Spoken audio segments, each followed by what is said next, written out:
এক সময় নামপুর নামের এক সুন্দর জঙ্গল ছিল। বর্ষাকালে হঠাৎ করে শুরু হলো সেখানে ভয়ঙ্কর বৃষ্টি। টানা 2 দিন 2 রাত ধরে বৃষ্টি থামার কোনো নামেই নেই। চারিদিকে জল, কাদা আর ঠান্ডা হাওয়া। বনের পাখিদের ঘরে খাবার শেষ হয়ে যেতে লাগলো। সেই সময় জঙ্গলের 2 বন্ধু পাখি টুনি ও কাকু কাক খাবারের সন্ধানে বের হওয়ার সিদ্ধান্ত নিল। কাকু, এই বৃষ্টি কবে থামবে কে জানে। আমার ঘরে একদমই খাবার নেই। আমারও অবস্থা একই টুনি।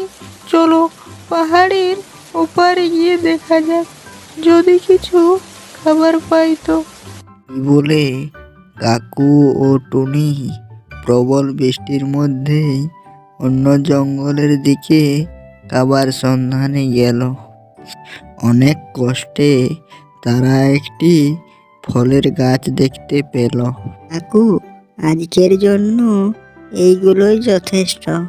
ঠিক বলেছ, চলো অর্ধেক তোমার ঘরে দেব আর অর্ধেক আমার ঘরে। হ্যাঁ, আমার বাচ্চারা খুব ক্ষুধার্ত।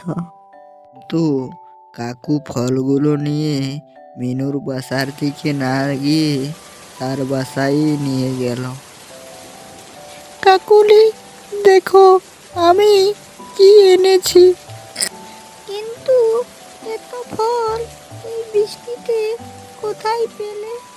ওকে আমি বোকা বানিয়ে এনেছি। আমি আবার যাব, আরও খাবার আনবো। কাকু আবার উড়ে বের হলো। পথে সে একটি আম গাছের ডালে 2টো আম দেখতে পেল। আম আম আমার বউ খুব পছন্দ করে। কিছু খাবার দেখা পেলে? হ্যাঁ, 2টো আম পেয়েছি, একটা তোমার আর একটা আমার।